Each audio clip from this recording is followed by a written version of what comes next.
it's Kris. And it's Wyatt Elliott from Notebook Entertainment. And you're watching Horrorland News. In case you forgot.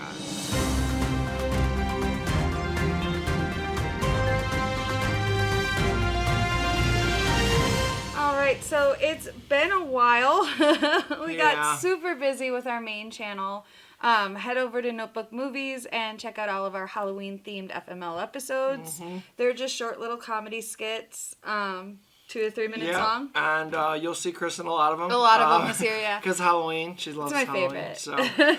So, we also made a bunch for Notebook Plus and Twitter. They're just everywhere. They're everywhere. And we decided that we're not going to stop this year. We're going to keep making Halloween stories through all year round. Yep. So check us out on our other channel, Notebook Movies. Mm-hmm.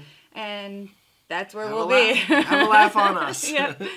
So we're back here. This may be a little bit of a longer episode because we've been gone for so long and there's been a lot of news in the last couple days just. It was a lot to take in. And honestly, we've missed this. We missed you guys. We missed talking about this stuff. So welcome back. Thanks for sticking with us. All right. So let's start off with TV Roundup. No TV and no beer make Homer something. All right. So this one, I'm excited to see how this is going to work.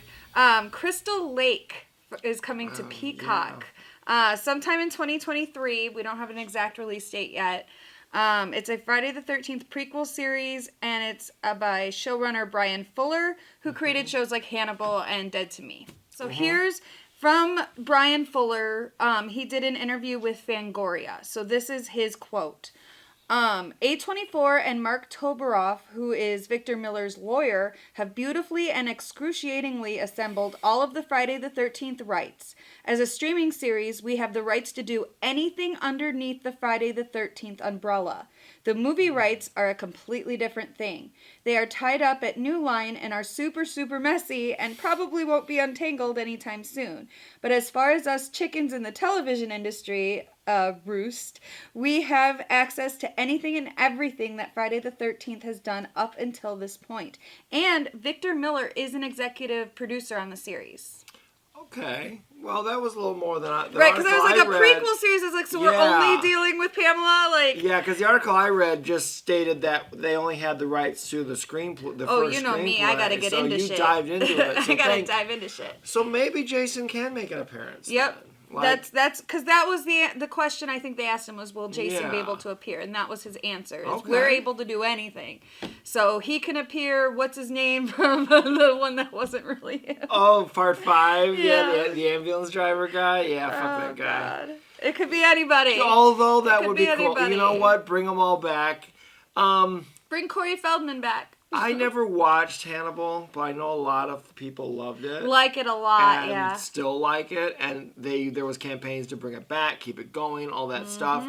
So maybe this could be good. Like, I wouldn't mind a backstory on Mrs. Voorhees even, and then lead into Jason or backstory or whatever. Maybe show Kid Jason. Yeah. Like, I don't see why not. I don't see why not. Watch him get tortured and killed, and then his mom start just cutting people up. Yeah, exactly. And maybe I kind of like the idea of showing his mom as the killer more and influencing him. However, I'm worried because so I don't know how many of you still watch. We do American Horror Story. Remember 1984? Yeah. They had Lily Rabe. They had Lily Rabe's character was in the past, and she one of the ghosts. She was the camp cook or whatever. Yeah. And then her boy was killed, Mr. Jingles, bullied. wasn't it? Yeah. Well, her oldest was the one that turned into the serial killer. And I use that because I don't think he did anything wrong. No, Mr. Jingles was... he was misunderstood. But, and the kid died, and then she turned and she killed everybody in the camp. And, so, they've already kind of done Pamela on TV before. Well, I mean, you gotta rip off somebody. So, I don't know, but... at least we're getting something, Jason. We're getting 2 seasons, actually, possibly, because, and here's the other quote that was important during the Fangoria interview. Fuller said, one of the things that is super exciting and one of the many reasons that we went with Peacock is that they blew every other competitor out of the water. There was a bidding war on this, and they came in strong and gave us a full season commitment with a huge penalty if we don't do a second season. Oh, shit. So it's kind of a 2-season commitment, but really just the first season commitment. We're going to have roughly 5 times the per episode budget that we had on Hannibal. Wow. Yeah. Well, if I'm not mistaken, NBC is the one who had Hannibal, I think. So maybe it makes sense. And Peacock, they can do it unrated and do whatever they want. Exactly. So, you know what? Cool. I'm excited. Check it out. And I think all of us Friday the 13th fans are just excited. There's some movement finally. Something new. Something. New and official, because let's face it, the fans have been on top of new content for Jason. They have. And they've filled our hearts. Yeah. Fan films have filled our hearts, but we now have something official. Yes. And that doesn't mean you fans don't have to stop making those awesome films. No, please keep making them. All right, so moving on, HBO Max has finally given us a release date for The Last of Us. It will be January 15th. Just to refresh your memory, because I believe we've talked about this before. Did. Yeah. The series takes place 20 years after modern civilization has been destroyed. Joel, a hardened survivor, is hired to smuggle Ellie, a 14-year-old girl, out of an oppressive quarantine zone. What starts as a small job becomes a brutal, heartbreaking journey as they both must traverse across the U.S. and depend on each other for survival. And here's the awesome part. Pedro Pascal is starring the series as Joel. You'll know him from The Mandalorian or the massive weight of unbearable talent. Yeah, he was awesome in that. And he was the villain in Wonder Woman 84, which was one of the highlights. But yeah. He's there's rumor that Mandalorian season 3 is going to hit around the same time as this. So it's going to be like Pedro Pascal's going to rule TV. I'm okay with that. Yeah, I'm okay with that too. I like it. So he's going to be playing Joel, and then Bella Ramsey, who you may know from Game of Thrones, will be playing Ellie. It's also starring Gabriel Luna, Storm Reed, Anna Torv, Jeffrey Pierce, Nick Offerman, Merle Dandridge, Nico Parker, Murray Bartlett, and Con O'Neill. I wish I could say I was a fan of the games. I'm aware of the games. I haven't had a PlayStation in many, many years. It's a PlayStation exclusive, but I hear it's amazing. I know the second one really tore fans up into pieces about if it was good or not, because I guess it was extremely heartbreaking the way I understand it. But I am looking forward to this, and maybe I'll get a chance to play the game before it comes out. I'm sure your brother has it. Oh, I know he does. He's one of the fans who told me all about how terrible the second one was.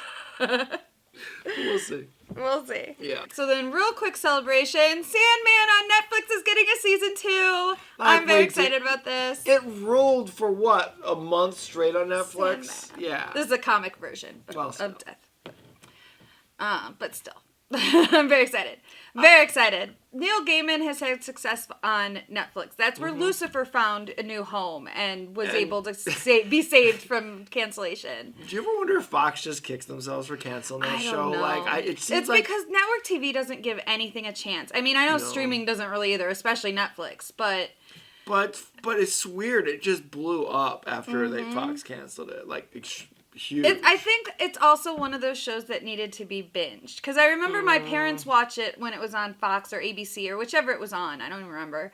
It was on Fox. And they were like, you should watch this. You'd love it. And I was like, I know about it because, it was supposed to be based off of Lucifer from Sandman series. But yeah, I didn't watch it until it hit Netflix. And then I was like all about it. Because I was able to watch the whole first season or 2 seasons. You know why I think you're right about this is because Lucifer, even though there's a whole story, it is kind of individual episodes. And if you only watched a couple of them, you could just go, you could forget about it. Exactly. You could not come, so I can see that. Binging does save a lot of TV shows. It does. All right, so we will definitely keep you updated when more information about Sandman 2 comes to light. Right now, still currently streaming on TV, or streaming. We want to remind you of these shows that are still available. Watch them so that they get their second, third, fourth, whatever seasons they're on. So we've got Chucky on Sci-Fi, which we watch every week. Killing it, love it. Second season, just as good, if not better than the first. It might be it's better. It's campier. Yeah, it is campier. It's way campier. But that's okay. I love. I love it. I do love it. So much. It's so much more meta, even. Yeah. It's like, okay, it's almost like the first season was kind of like your Curse and Cult of Chucky. Yeah. And then the second season is Bride of Chucky. All Seed the of way, Chucky. all the way. Just do it. I love it. So we've got AHS NYC is still on. That's on FX. They're piling up on my DVRs. We haven't gotten a chance to watch it because we've been so busy, but I am going to watch it. So make sure you check that out. Interview with the Vampire on AMC. I only got to watch the first 2 episodes, but I love them. And again, they're piling up on my DVR, so I will be watching the rest of it as soon as I have a chance. Guillermo del Toro's Cabinet of Curiosities. Yeah. I have not gotten a chance to check this out on Netflix yet. Heard great things about it. Great things. I got as far as to putting it in my queue and then got sidetracked with projects. So. October was a crazy month for us, you guys. There wasn't a lot of... and then finally, Midnight Club is still on Netflix. Again, we've talked about that. That was based on the Christopher Pike book. Right. It's still hearing good things about that as well. So check that out.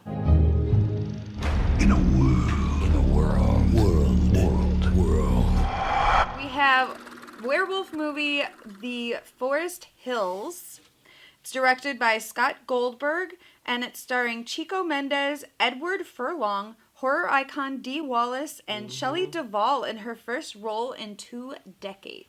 It looks like it's a low-budget movie, but like on the higher scale of that. It looks interesting to me. It does look interesting, though. Like it's deep. It doesn't look, it doesn't look bad. No, it looks like it's going to be more focused on story than anything. Yeah, exactly.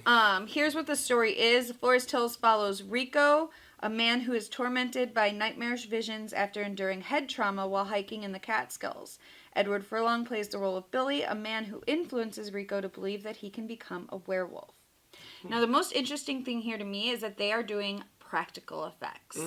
So here's the quote Goldberg gave Bloody Disgusting. For the transformation process throughout the film, we are doing all practical special effects. There is absolutely no CGI for the transformation sequences because we grew up watching films in the early 80s that had to create the horror through practical special effects. And the still and a little bit of the trailer I saw of the werewolf, it did look like very practical. Like it almost reminded me of like a really good Halloween costume. Yeah. You know? But hey, you know what? You can do a lot with nothing. And I'm gonna watch anything that can get Shelley Duvall back into it after 2 decades. Yeah, I have a feeling that poor woman. I have a feeling she's just like they probably just because it looked like they were like a vision or something. That they I don't care. Like, but you know what? Edward Furlong needs to get. He needs work too. So hey. They are drawing attention to this low-budget movie that honestly looked better than it should have as far as what I expected. So, yeah, I mean, I think it's worth checking out. Now, there's no official release date for this yet, but we will definitely let you know. All right, Winnie the Pooh, Blood and Honey has finally gotten its release date. Yes. February 15th in theaters across the U.S. Valentine's Day, perfect. Theaters across the U.S. And they also plan to distribute sometime in Mexico and Canada as well. Oh, okay. Now, director Reese Frake Waterfield has plans for his next movie already. Peter Pan Neverland Nightmare. No.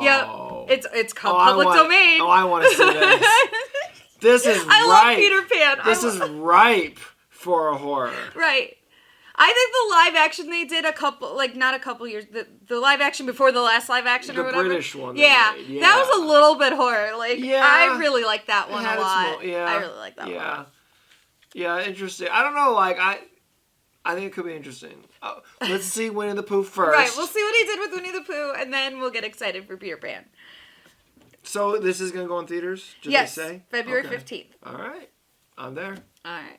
Probably limited theaters. But again, as more info comes out, we'll keep you updated. But that's all I saw was just a release date and then across theaters in U.S. But you never know. This could be the next Terrifier 2. I mean, that leads us right into our next story, actually. Terrifier 2 is still killing it, guys. And creator Damien Leone has plans for more. I would hope so. During an interview with Variety, he said, quote, I had a part 3 in mind when writing part 2. I hope so, because part 2's plot was a little thin. We'll get to that. Continuing his quote, I pretty much have the entire treatment ready for part 3, but it's getting so big that it could potentially split into part 4, so we'll see. Well, okay, so he teased in part 2, for those of you who have seen it, a lot of story without that didn't giving us any story, right. if that makes sense. Right. So, okay. It's a great movie if you love gore. Yes. The kills and gore are fantastic. And I love them. Yep. And if you love just creepy scenery and creepy just great. visuals. Fantastic. Art the Clown was great in Yep. it. The actors weren't bad actors. No. It was just they kept giving you half a story, like setups, and then not like fulfilling it. And it didn't need to be 2.5 hours. You guys, did not. We got in there and we saw runtime 2.5 hours. We're like, what? Okay, true story. We delayed seeing it by like 2 days because the day we had tickets for the premiere, we had just got done filming, we had all the stuff going on, and we looked at it, it was like 2.5 hours. We're like, you want to switch it to another day? We can't do this. I don't know why. Yeah, I don't know why it's 2.5 hours. Like, it doesn't need to be, but hey, because it's not 2.5 hours of solid kills or anything, And obviously with the first Terrifier with zero story. Did fantastic. Right. So, but, you know what's it, almost at $8 million or whatever? Yep. For domestic and international box office, they're at over $7.9 million on only a $250,000 budget. So you really can't. It's a success. No, yeah. That's a success. I loved seeing mainstream media try to report on this movie because they had to, It's like, it's in the top 10 and forever. here's the next chapter of that story. Okay. So Bloody Disgusting, who are the producers of this film, they've submitted the film for an Oscar. Yes. Yep. And not because they expect to win, but because they thought it was funny, and they think it's funny to, quote, make the Academy watch this movie. They're right. It's funny. They won't fucking watch it. I hope some old-ass, old man puts it in and has a heart attack. It's... you know what?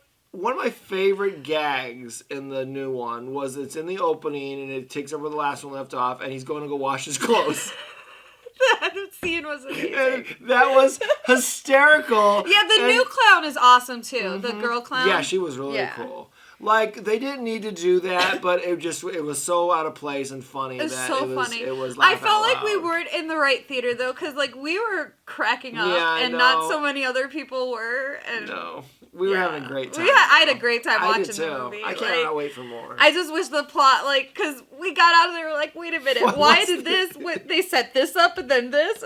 Like, yeah. But at least when we left Jeepers Creepers Reborn, we all kind of gathered and was like, so we all agree this sucked, right? Like, there was none of that. No. Everybody liked Terrifier. Exactly. But again, like I said, we were the only ones really. There was a couple other people, but we were the only ones really like just dying laughing. I was like, "There's something wrong with us." There should be there should be a new, and it's on Screambox now. It debuted on Screambox on October 31st. So if you have that friend who's not really a big fan of horror or whatever, this would be a great reaction video to get them to watch. I'm telling you, it's going to become an internet viral thing. Yeah, so go see Terrifier 2 if it's still in a theater near you. Otherwise, get it when it streams or goes on DVD, Blu-ray, 4K, I did hear an Ultra 4K Blu-ray release, but I don't remember what the date was. But I know it's on Screambox now, so I'm sure it'll be on it. I mean, Terrifier 1 is on like every platform you can find, right. So I'm sure Terrifier 2 will make its rounds. Get it. Moving on, Brian Fuller is making another appearance on our show. For his announced film Dust Bunny, which he wrote and is producing. Oh, man. He's reuniting with Hannibal star Mads Mikkelsen, who has been cast in the lead. Does he play a dust bunny? I don't know. I really don't know. There's nothing else. That'd be awesome. So, expected to start production in 2023, so there's still pre-production. So it's about an 8-year-old girl who asks her neighbor to help her, quote, kill the monster under her bed that she believes ate her family. That's a dust bunny. So, more updates as they come. We'll definitely keep you updated. Sounds fun. Now, this is slightly older news, but I still wanted to talk about it because I love it. Tobin Bell is returning for the new Saw movie. Yes. I'm very excited. I don't care how he's returning. I mean, the man is dead. He's been dead since the third movie. But it's got to be a flashback. I don't care how he comes back. I'm telling you that anything they do is going to be better than Spiral. What if anything they do? What if the movie opens up with Chris Rock and Tobin Bell comes up and just slaps him? He's like, get out of my Saw movie. Keep your Saw movie out of your mouth. Right. So they've set an October 27th, 2023 release date for this movie because if it's Halloween, it must be Saw. That's absolutely right. That's absolutely right. God, I missed that. I know, it's coming back. That's another thing. Spiral came out in like the summer or whatever. They It was just what? Everything about Spiral was wrong. Everything about that movie was wrong. Pandemic or not, it was just hated it. flawed. The whole thing was flawed. All right, so let's move on to our indie film spotlight. My advice to young filmmakers, make a movie every week. Make films, no matter what anybody says. And Yeah, we bring you a very special episode this time because we're actually tooting our own horn here. Mm-hmm. We made for this Halloween season a indie film called Captured. Yep, sure did. Written and directed by Me, this guy right here. somebody we all know and love. And I may have tinkered with it. And He may have edited, he may have shot it, whatever. And then we cast our friends. Yeah, well, it's kind of. of. Actor Derek Cook and, indie film darling Kaylee Williams, whatever. Yeah, it was, and it was a lot of fun to shoot. I think we shot it over 2 days. Yep. Over the summer, and it just came together so well. Like, if you like, it's short, it's like 8 minutes, so it won't take up a lot of your time. And it's one of those movies where, like, our actor Derek L. Cook really sells it and pushes it forward and stuff. We don't want to give anything away, just like other indie films. Right. So please just give it a watch. Yep. This movie is about basically misconceived perceptions and the danger of thinking you know a story without knowing the full details of the story, misinformation, fake news, all that kind of stuff. Yeah. It's kind of a commentary on that and how quickly we make decisions without having all of the information. It's a classic tale of, don't judge a book by its cover. Exactly. Really, because you think you know what's happening? Nope. And then all of a sudden it's a different movie, and you're like, wait a minute. If you guys are follow this channel and you remember Alex from Thanks We Hate It, she's not only in this movie, but she helped us score it. Because she's a talented music person. Talented individual she is. All-around talented individual. So please give it a shot. It's already doing well for this channel. Like, you guys have been watching it a lot and getting some shares. Our subscribers have gone up since it. So we would like hi, new Twitter followers. Yeah. We would like to do it more often. So please give it a comment, a like, a share, whatnot. Yep. We definitely want to make it an annual Halloween tradition. Yep. But maybe throughout the year, too. We've got plenty of ideas. Yeah, exactly. It's just a matter of finding the time to get everyone together and film it. Yeah, exactly. So, and then we also forgot to mention our friend Brittany Drain. If you're a fan of our other channel, you've seen her in a lot of our work. A lot of our stuff, yep. So she's also in this movie. Yep, and also if you're a fan of our other channel, you guys know who Kaylee Williams is. Otherwise, you might know her from numerous indie films. Indie films. She's an indie film darling. Yep.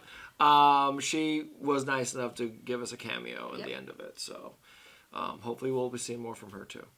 So so please check it out. Link in the description below. And while you're down there, make sure you also subscribe. Hit Ring the bell. Because we are back, guys. We're we are doing back. more videos. I promise we will have at least one new slasher advocate this month. I'm not sure when. It's scheduling. Yeah. But we will have at least one new slasher advocate this month. We will have at least one episode of the new series that we've been talking about, Office Water Cooler. Again, don't know when, but we'll have at least one of those. Otherwise, we will be here every week with Horrorland news and pop culture news. Yep, absolutely. So stay tuned, subscribe, like, bell, blah, blah, blah, blah. It's good to be back, guys. Yep. But I think I've taken up enough of your time, so I'm going to go shut up now. And I'm going to go talk over here. Okay, fine. I come to make canata na pizza da rete de mi casa. Ain't nothing wrong bringing the old me back. The mama know her body so trophy glass. She